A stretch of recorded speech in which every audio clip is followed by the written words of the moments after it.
Good morning, Malacanang Press Con. Welcome back. Let's now have Presidential Spokesperson Harry Roque. Magandang umaga Pilipinas at good morning to the ladies and gentlemen of the Malacanang Press Corps. First, Palas would like to congratulate Marjeline Didal, our latest gold medalist for skateboard women's street finals in the Asian Games, as well as Kiyomi Watanabe, who won a silver in the judo women's. No?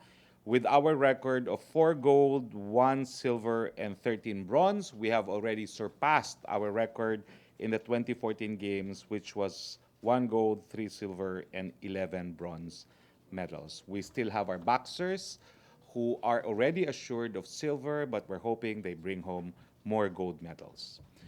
The Department of Justice has formally submitted its findings on its review of the lease contract between the Naing Filipino Foundation and Landing Resorts Philippines Development Corporation to the Office of the President. It characterized the contract as being void ab initio.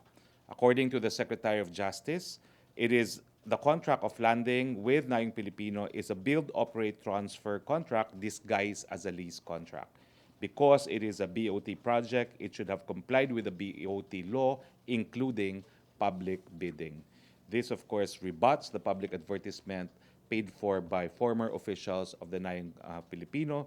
Again, I reiterate that DOJ has joined the President in concluding that the contract is void ab initio.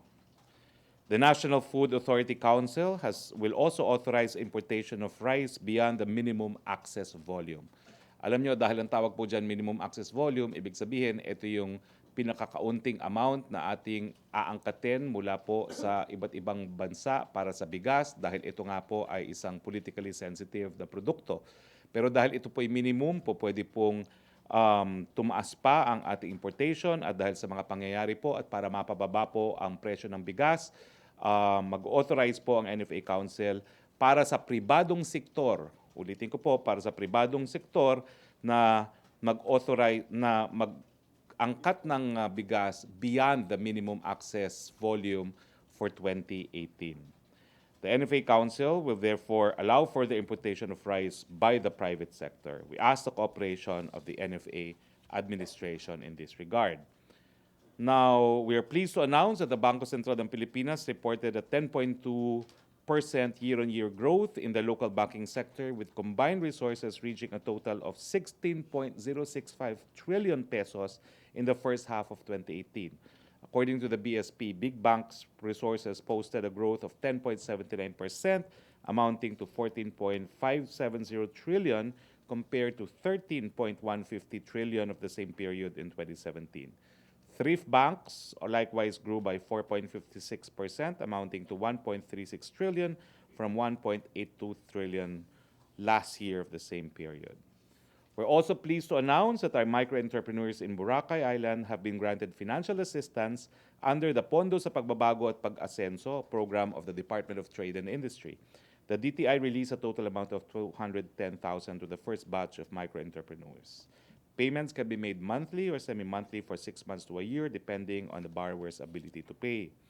And good news to the residents and traders in Socsarjan region, as the Makar Wharf, located in General Santos City, will soon be fully operational.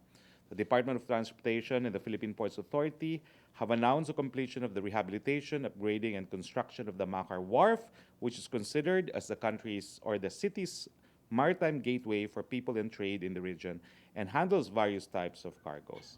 Likewise, the port operations building is nearing its completion with 97.25%. Questions from the Malacanang Press Corps? Questions, MPC? Uy, Joseph Morong. Sir, yung sa NFA lang, so yung MAV right now is how many yung in metric tons?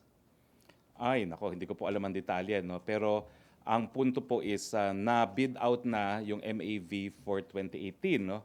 Pero ang punto po is pwede naman na tumaas pa yung aangkatin na bigas, no? So, hindi ko po alam kung ano magiging mekanismo ng NFA Council, but it's really just a resolution to authorize further importation of rice, no? Okay. Sir, yung pong sa speech ni Presidente kahapon, why does he keep repeating that we're better off with a dictator than somebody like the vice president? Well, siguro po, that's just the personal belief ni Presidente na almost anyone can be better than the Vice President. With all due respect to the Vice President, that's a personal assessment made by the President.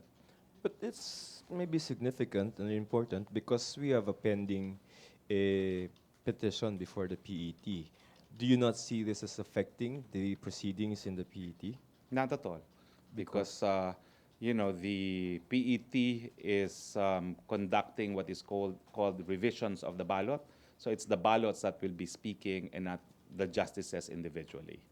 They are just going through the ballots to ascertain kung sino talaga ang binoto ng taong bayan para sa posisyon na vice-presidente.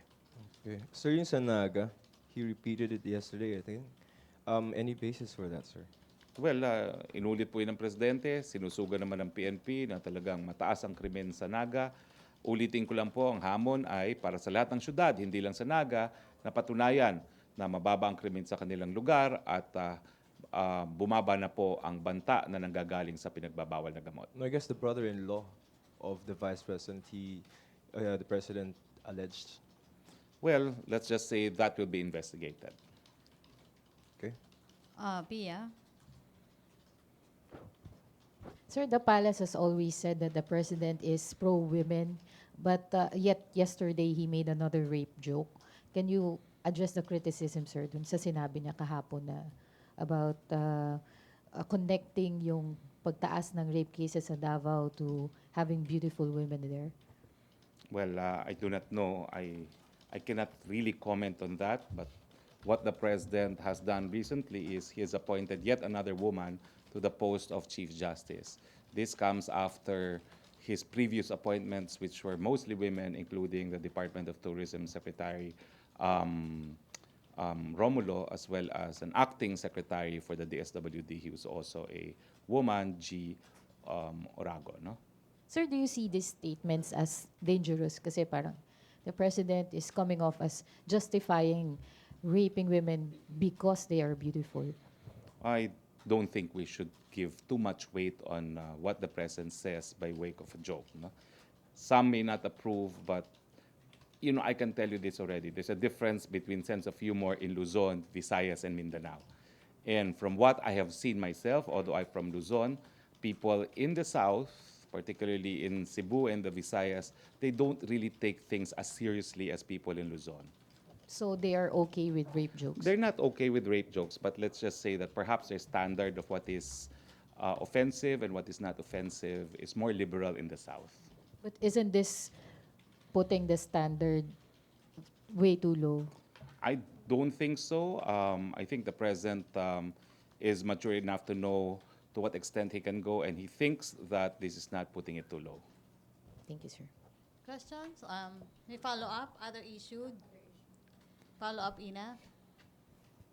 Sir, one quick lang dun sa NFA before sa isa pang topic.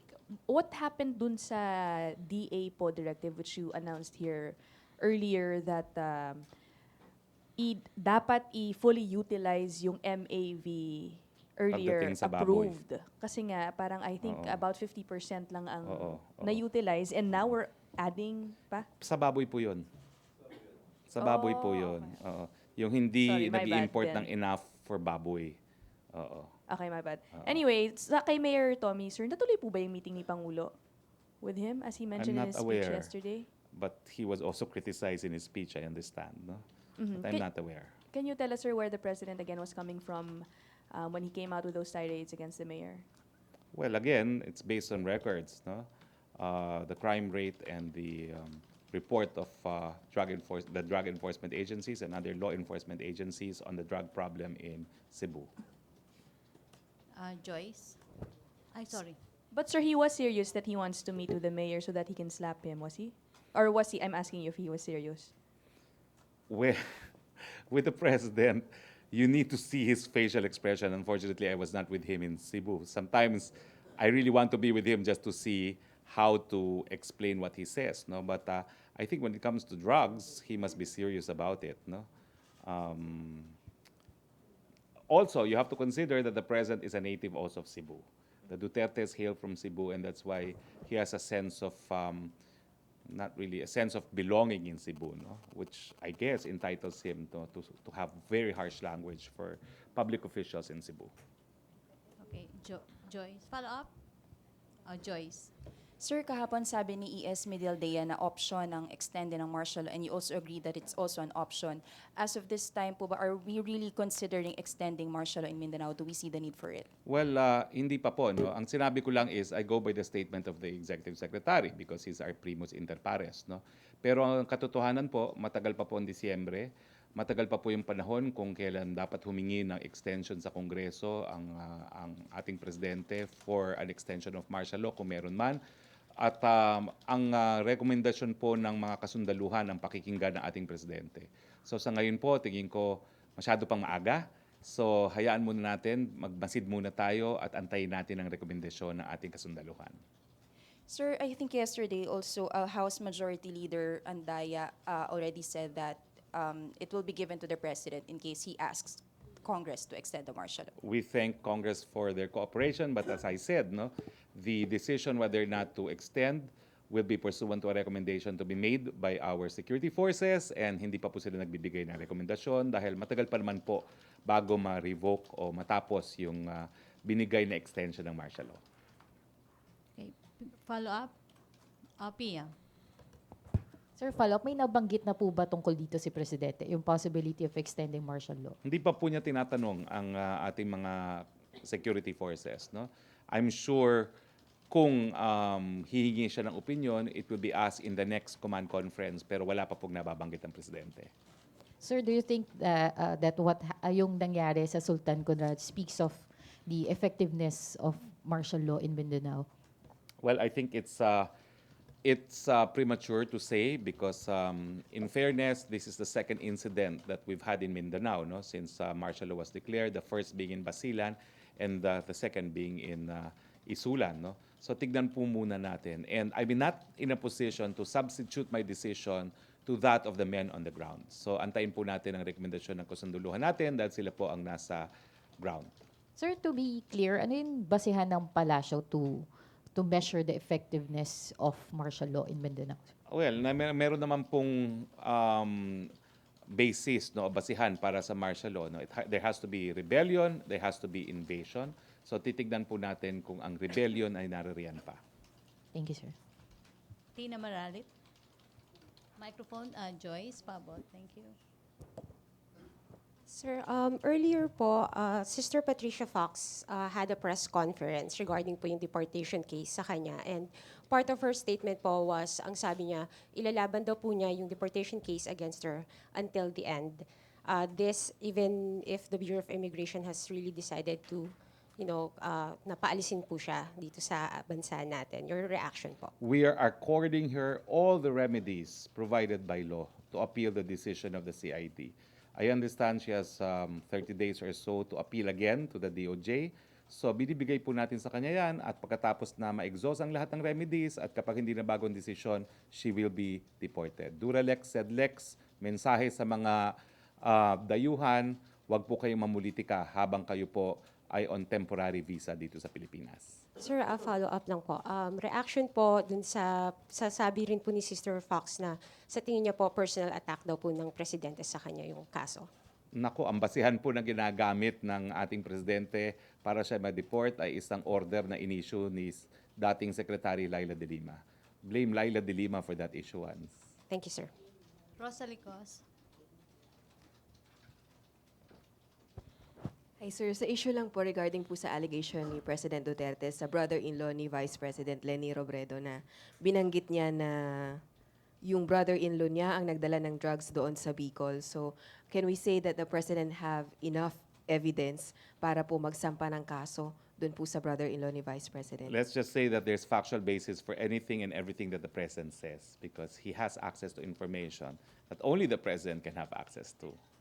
Pero sir, willing po ba na i-divulge in public ng Duterte administration since ang allegation po ay nanggaling sa Presidente? Of course, at titignan po natin. Inaasahan nga natin magkakaroon ng investigasyon. Kaya nga lang po, no, sasabihin na naman siguro political persecution dahil kamag-anak ng Vice President. So, Ang importante talaga, maisawalat ang ebidensya nang sa ganon, makita ng lahat ng sambayanan, no, kung anong merong ebidensya laban sa brother-in-law. Sir, malaki rin po ba yung factor na binibigay na information ng dating councilor ng Naga City na si Mr. Luis Ortega?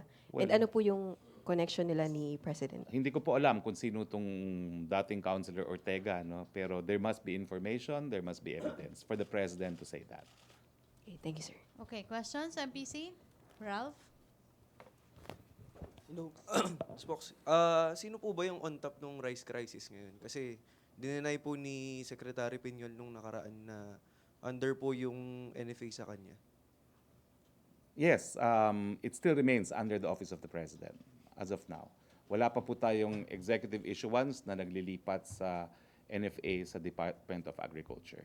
So sino pong ano dun? It's still the OP. So it's still Executive Secretary Medialdea as Executive Secretary that has supervision over the NFA. Sino po yung NFA Council Head po ngayon? Hindi ko alam pero statutory head yan no? Specified kung sino head dyan. But I'm not sure kung sino ang chairman ngayon dyan, no? Oo.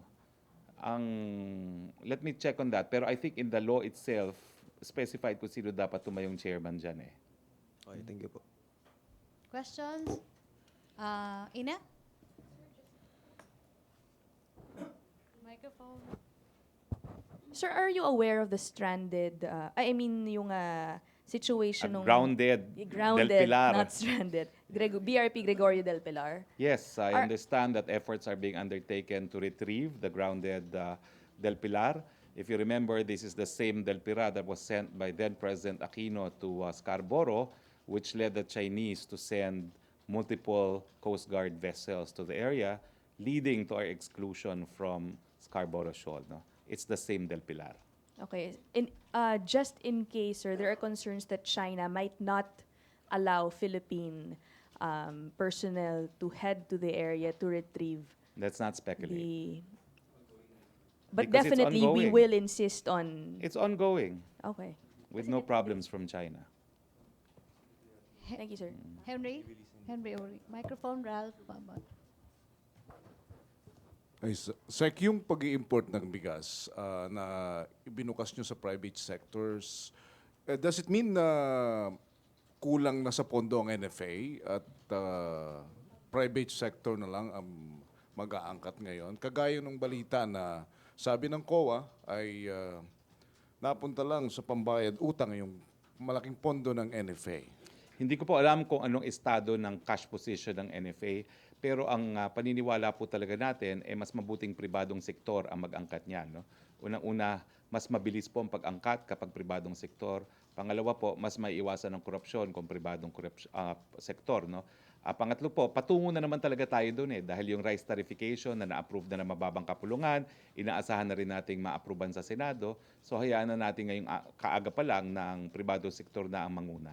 Nakakatiyak po tayo na yung rice tarification ay susugpo o sasawata sa smuggling. Well, hindi po 100% yan, pero ang atin lang po kapag legal na talaga mag-import ng bigas ang lahat, kapalit ng pagbayad ng taripa, wala na pong incentive na mag-smuggle. Kaya lang po merong incentive sa smuggling dahil alam natin na may monopoliya sa pag-angkat ng bigas at kapag nakalusot, mas malaki ang tubo. Pero pag ginawa mo ng legal ang importasyon para sa lahat ng mga mananakal, edi mawawala na po yung incentive na mag-smuggle. Ano pong napag-uusapang dahilan within the cabinet level or sa Office of the President? Bakit ang NFA ay hindi pa ibinabalik hanggang ngayon sa Department of Agriculture? Well, decision po yan ng Presidente. No? All right, thank you, sir. Okay, MPC, no more questions? Ralph? Wait. Will the government now cancel po yung Filipino contract? Tapos na po yan.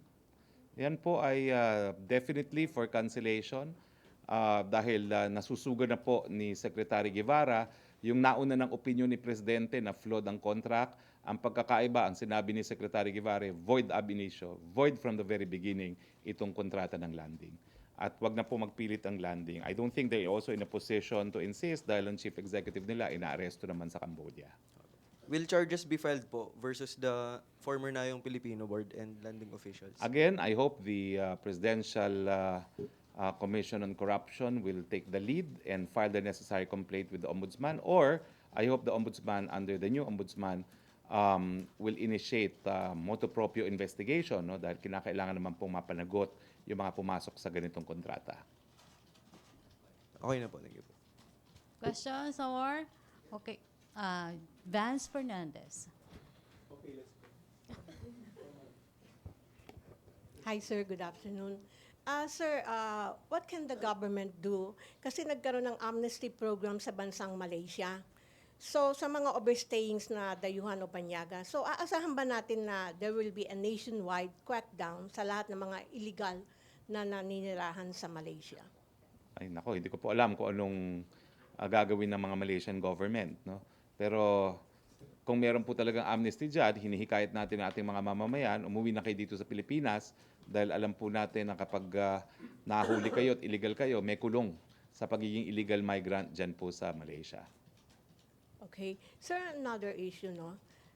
Pabor po ba kayo sa sinabi ni Senator Soto na hindi na kailangan na ipatupad ang martial law sa buong bansa, but instead, ipasa na lang ang pag-aamyenda sa Human Security Act na siyang magbibigay ng pagsugpo laban sa terrorism? Gaya ng sinabi ko po, premature pa ang usaping extension o hindi sa martial law dahil meron pa po tayong 3 buwan bago mag-expire itong existing martial law. Okay, thank you, sir. Thank you. Okay, maraming salamat, Ms. Vance Fernandez. No more questions, MPC? So if not, I will see some of you in Israel. We will have 1 press briefing in Israel and 1 press briefing in Jordan.